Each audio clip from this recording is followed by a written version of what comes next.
So we're going to have our lovely conversation, our inquiry series about alternative medicine this time, because we talked about conventional medicine last time. And Michelle, you just finished reading, for all the people who are listening to this, you finished reading chapter 13 today. You're narrating your own book, which is on YouTube, Right. and everyone can go listen to your lovely voice. But in that, I just took the alternative medicine, as we're going to talk about, but you did alternative schooling and education with the kids. And, Yes, we did. I think that's just, I mean, a lot of your life has been alternative. And so I guess I want to start there, just because I applaud you for just, doing things different and not against, but, different than what the system was always. So you've set the groundwork for a lot of people who, want to try different things. And I mean, there's Waldorf, um, I think Steiner, is there a Steiner? I can't remember who is Rudolph. Steiner is Waldorf, and That's then Waldorf. there's also Okay. the different kinds of school. There's also Montessori. Montessori. We just did homeschool and read a lot of books. There's a lot of pioneers doing homeschool Yeah. in the 1980s and 90s.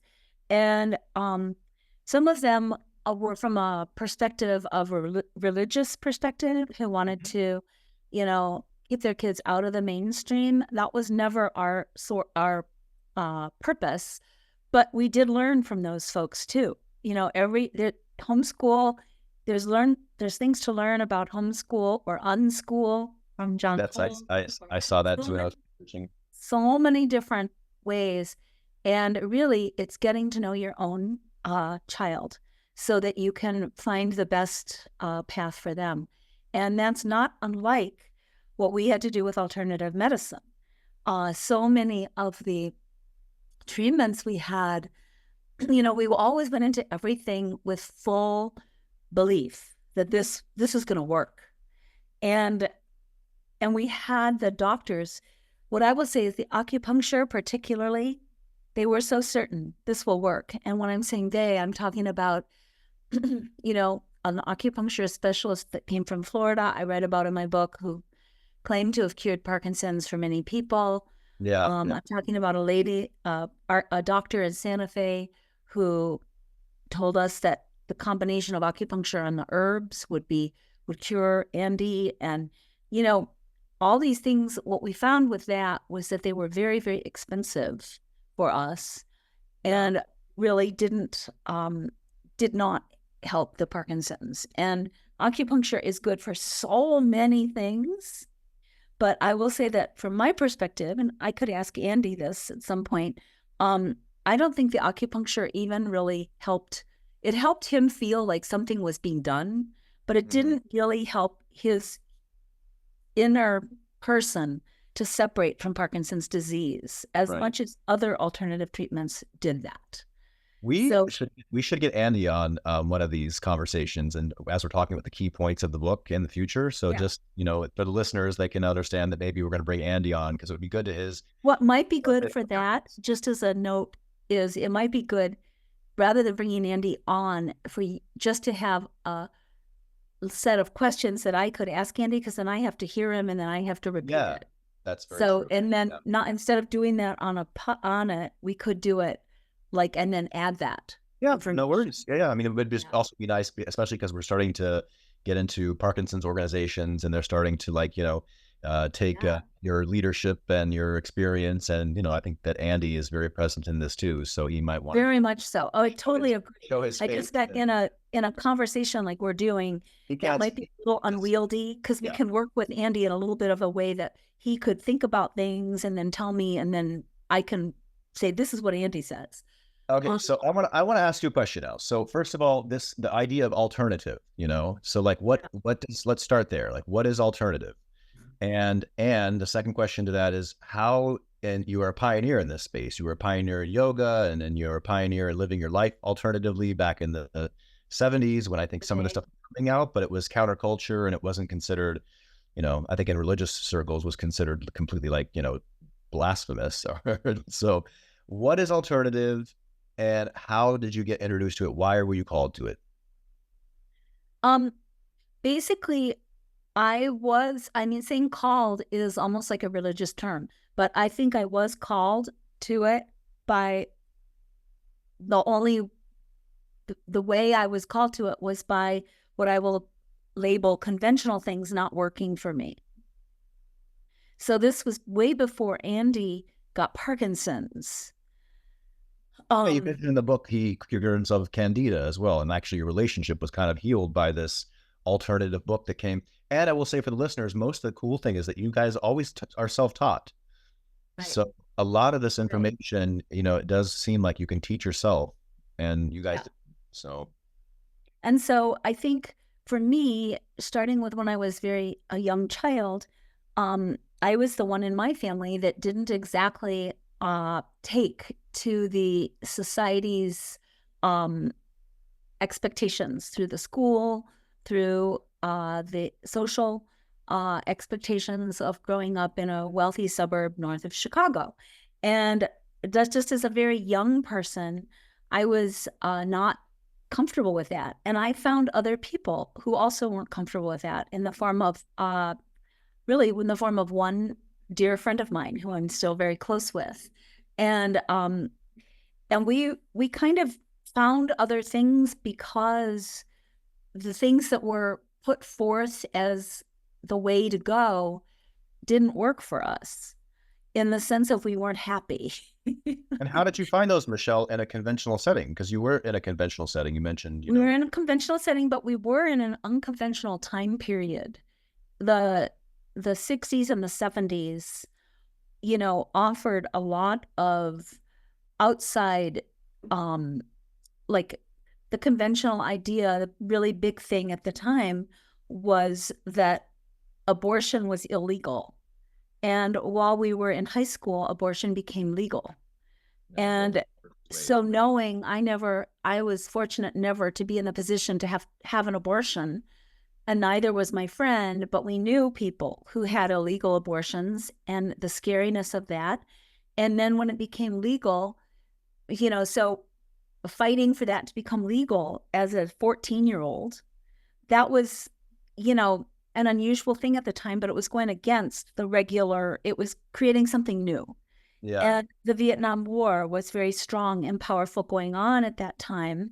Yeah. And, you know, we were able to protest. We were able to become more interested in meeting people from other parts of our city instead of only the wealthy, mostly white area where we grew up. It doesn't mean that the people where we grew up were bad or negative. It's just that I was looking for something more than that. Yeah. And And I think that's what led me to unconventional or alternative, because we have to use language to talk about them. yeah. Um, So like ideas the, and the, ways. the conventional way seems like not only was it not working for you, but I think you probably at that time saw that like the Vietnam War and these choices, it was harming people. And I think Right. something that I found about you, just knowing you so well, Michelle, is that you grew up loving animals. You grew up, you know, very empathic, I think.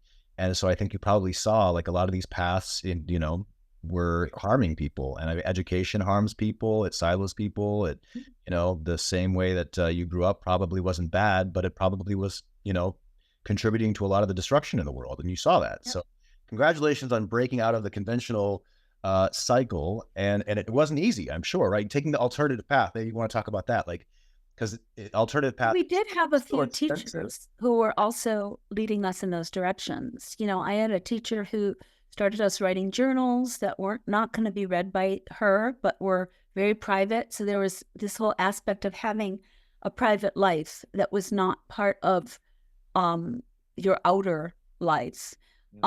We had teachers who were extremely politically active in things like anti-war protests and looking at situations in the world differently than our parents or and I think this is very common. I mean, I think this happens lots. People get influenced by different teachers or different friends. And so all that laid the groundwork for me later to meet Andy. Me meeting Andy was very unconventional, very not, you know, part of the Yeah. regular way. And he had a lot more experience in the world than I did. So he had, you know, been to Vietnam, been in the war, been in the army, gone to college, graduated from college, immigrated from England to the United States. So been a foreigner in another country as a young kid. And so, of course, I was very influenced by him. And these influences towards finding ways that worked for us, but that didn't always work that weren't part of the general way, the mainstream, that's what we'll call it, the mainstream, gave me the confidence and the courage to, along with Andy, make the choice not to go on the mainstream direction with Parkinson's disease either. And I do want to say, you have a community of people supporting you, of course, in your alternative. I think that's one thing that maybe we would want to talk about too, is that if you're going to choose alternative medicine, it's very good to find your community or people who will support you on that, because a lot of people, I'm sure you had pushback. They're like, he's got Parkinson's. Why would you not use medicine? That's crazy. So it's, to kind of get out of that. And so being out of part of our alternative life was that our main goal in life wasn't to become rich in money. No. So our main goal in life was to be happy. And that was alternative too.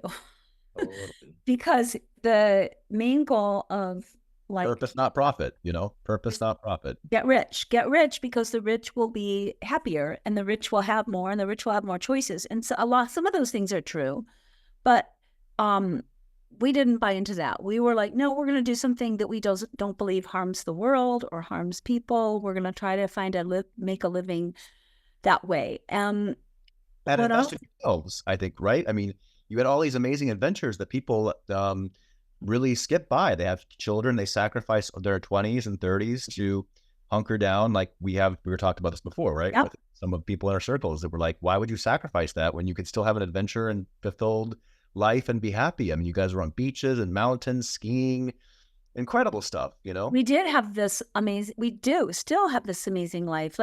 And what we did that was unconventional at that time and continues to be, I don't understand why more people don't do this, but I guess because they get locked into the mainstream. But we just brought our kids with us. We didn't put them away so that we could do things we wanted to do. We kept them close. Our business was a home business. So although we weren't rich, we earned enough for many, many years, and we were able to homeschool our kids. And it worked because it all brought us joy. It was all a positive situation. We weren't trying to create a classic public school in our homeschool. We were trying different methods of teaching and learning. And, one thing in the chapter I just read that I really like is, because at points I would question it. I'd be like, are our kids going to be okay? I mean, we're doing 2 hours a day, 4 days a week. We're not giving them homework. And Andy said, well, yeah, what we did being in public schools, that was an experiment too. It's not like anything has been proven to be so great for every person. And conventional medicine is an experiment a lot, right? It is an experiment. The drugs that come out have to be experimented on, tested on animals usually. Oftentimes 10 years goes by and people have been using medication, and then all of a sudden they're like, oh, we've got enough data now to say that actually smoking is not good for you, even though the Surgeon General at one point in time, smoking was really good for you. So, and so it's all, my dad used to say, yeah, there's a reason they say doctors are practicing.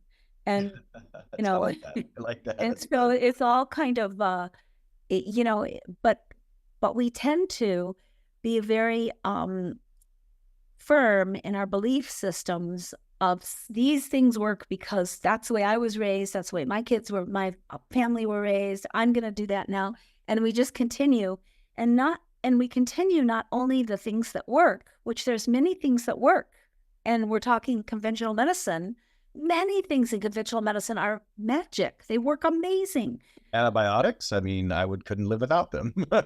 Yes. And so, but it's not the only way. So by cutting ourselves off from a broader spectrum of healing, health, we really limit everything. We limit everything. And there's not a reason to do that. And in our work with Parkinson's disease with Andy, we would have been sunk if we did that. That would not have worked for us at all.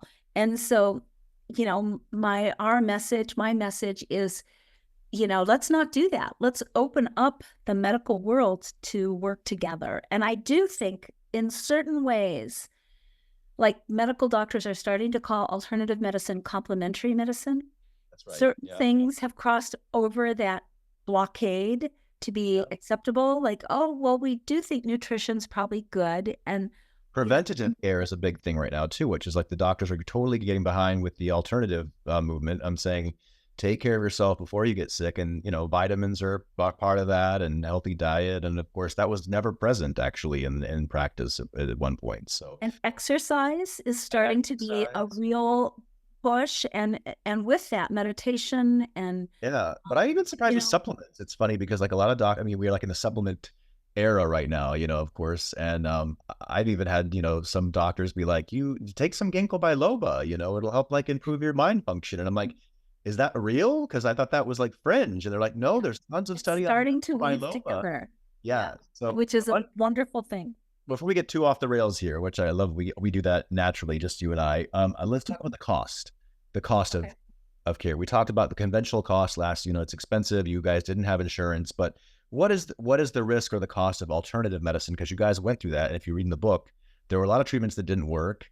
There was a lot of trial and error, and it was expensive not only in money but in time that you spent putting the things together, learning about the therapy, traveling.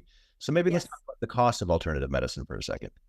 What Yeah. are the things people should There's learn? always a cost to everything. So, yeah, it's for us, the reason the cost of alternative medicine could work when we did not have health insurance through the VA was because we could pay as we went. And we didn't have to um, fa- face the idea of like going bankrupt or not, or just we just couldn't afford it. Without health insurance, the conventional medicine wouldn't see us.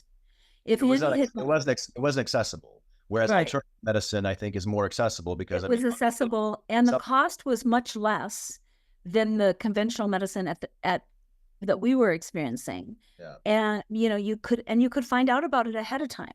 It's the yeah, way conventional medicine used to be. Like I remember as a teenager, newly married to Andy, calling around different doctors in Marin County, California, trying to get a primary care doctor and asking the costs and saying, well, what do you charge for appointments? And I cost did it. Like, oh, well, this guy charges $60 and this guy charges $80. So I'm going to go with a $60 one because I can afford it yeah. better.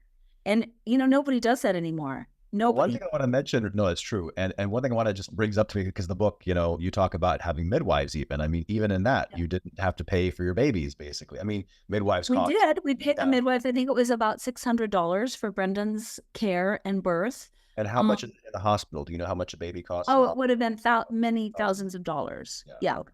And so yeah, exactly. There's so many different things that are in conventional medicine that seemed prohibitive to us. And Yeah. so instead of saying like, oh, it's prohibitive and we're just cut out, we would say, okay, it's prohibitive. And so we're going to try this other path. And I think that that's important. We want people to go to school on us. But also, we were kind of hit and miss in different things. People would say, hey, try this. Parkinson seems to have been cured for some people by this. So we would try it. And, and yeah, there was a big cost. We spent tons of money, our money, on alternative medicine. But Yeah, the massages cost money, acupuncture costs money. I mean, I know that like a lot of the remedies, of course, you could grow in your garden. There's apothecary gardens, which I love, like, people who put together remedies from their backyard. So that is cost effective. But I also wanted to say something about the fact that alternative is a kind of a word we should maybe not use, because alternative seems to me like just ancient medicine. It's our grandmother's medicine. It's been the medicine of the tribes for a long time. Many of the things that we chamomile tea, mint tea that soothe the stomach, that's been used since the dawn of time. I mean, people picked up things in their garden and healed their stomachs. So conventional medicine actually, therefore, is the newest thing on the exactly. been tested, right? So alternative actually has been tested a lot and Right. throughout time, But right? we have to use language. So it's complicated, but I agree with you. Alternative, that's what I was saying. Like now people are calling it complementary or, or just call it what it is. But But it sounds so true and hippy dippy because you said like it was only adoptable until the 60s and 70s. And so a lot of people think, of alternative medicine is like, oh, those tree hugger hippies with their, Right. crazy chanting and oming and whatever.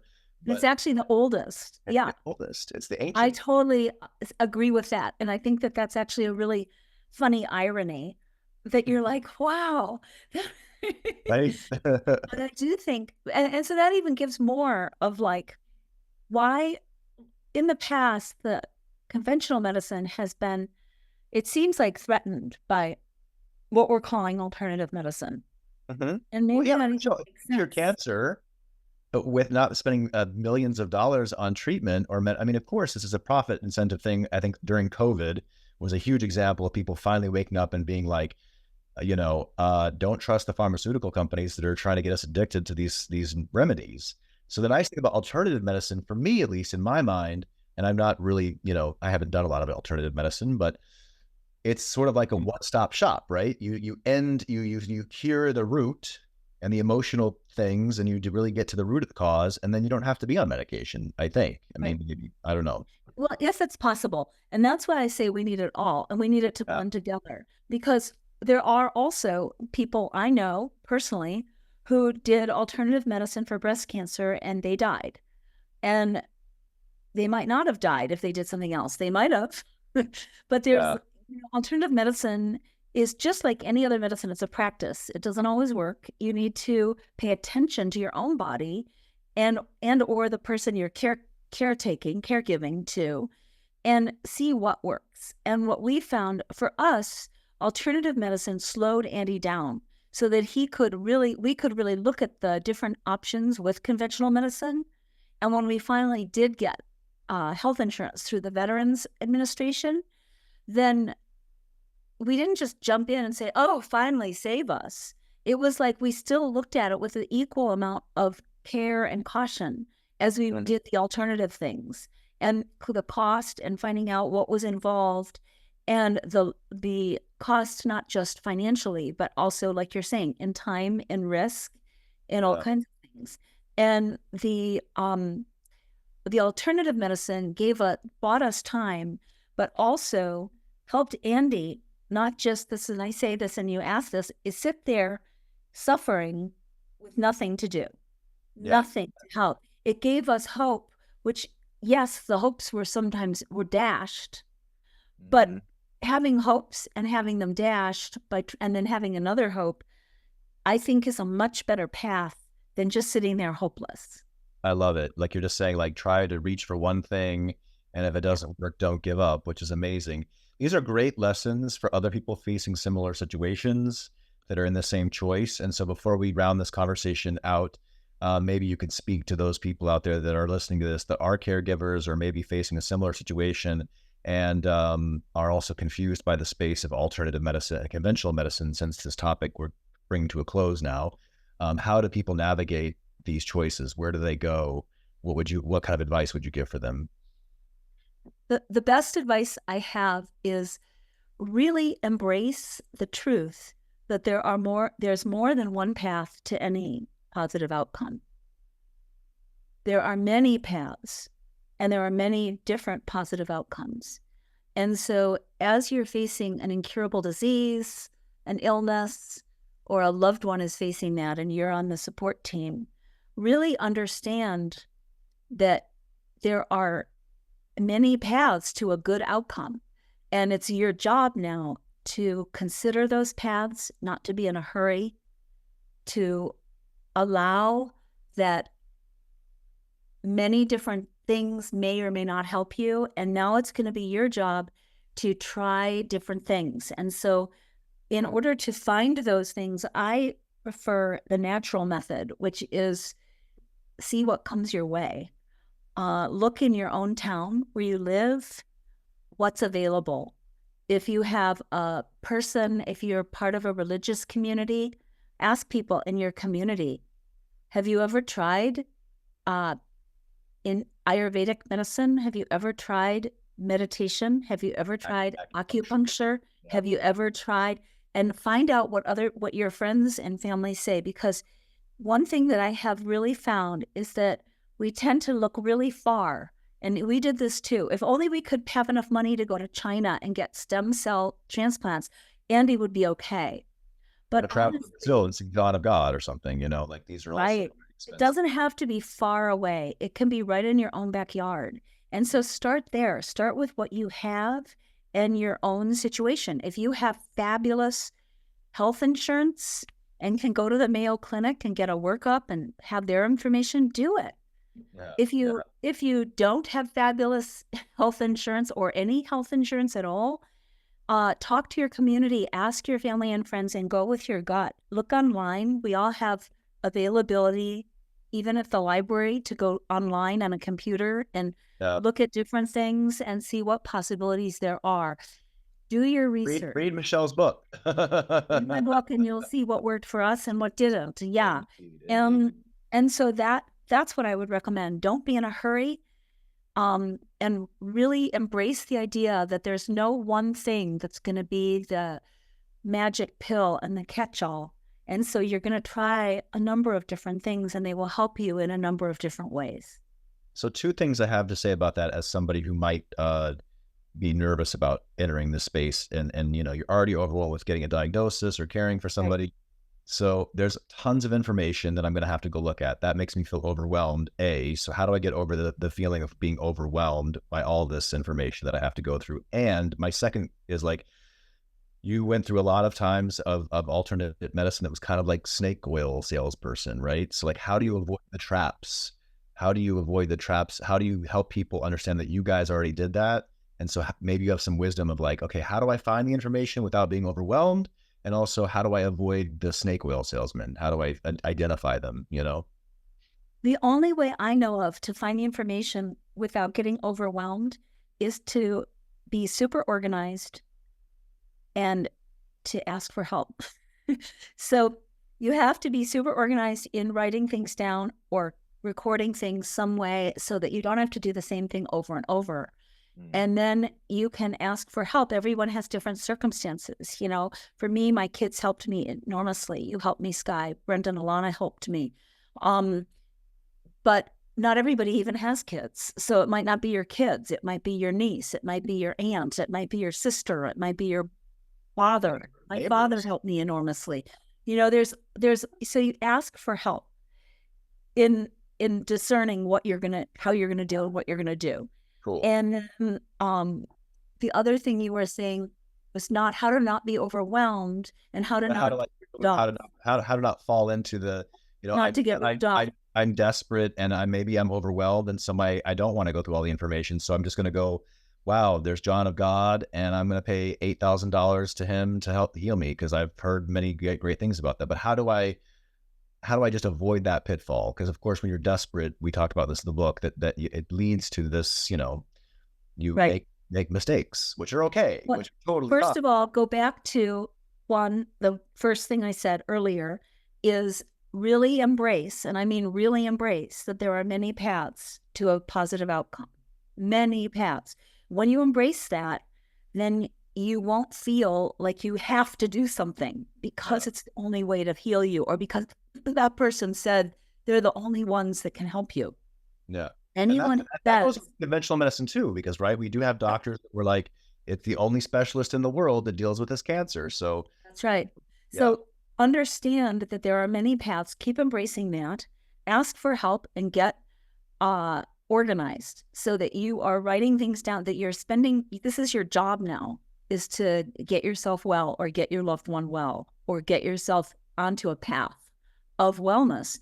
Yeah. And so after you do that, and then you get organized and then you ask for help, all of those things are going to do a lot to stop you from being ripped off, from getting somebody who's a snake oil salesman, but nothing completely will. So accept that may happen, and that if that happens, you get out of it as soon as possible and you forgive yourself. You cannot hold that as like getting ripped off never feels good, but we're in the world, we're part of life. There's no guarantee against getting ripped off in any type of medicine or any type of situation. Well, we live in a world that is deceptive. We definitely have a lot of deception in the world. Yep. So, tons. And other than your own gut asking and all those other things, knowing that, okay, if that didn't work, there's many other paths. I am not going to be shut out from healing because one or another path isn't available to me. Amazing. Great conversation, Michelle. I loved it. This was great. And I guess, stay tuned for the next Substacks coming up with the key talking points of Michelle's book and the things that we're bringing forward to the Parkinson's organizations and to you and to all the caregivers in your community. So thanks. Thank you, Sky. I look forward to more conversations, and I look so forward to more people being involved. It's going to be this is great. I love this experiment. So it's, once again, we're alternatively doing experiments. yes.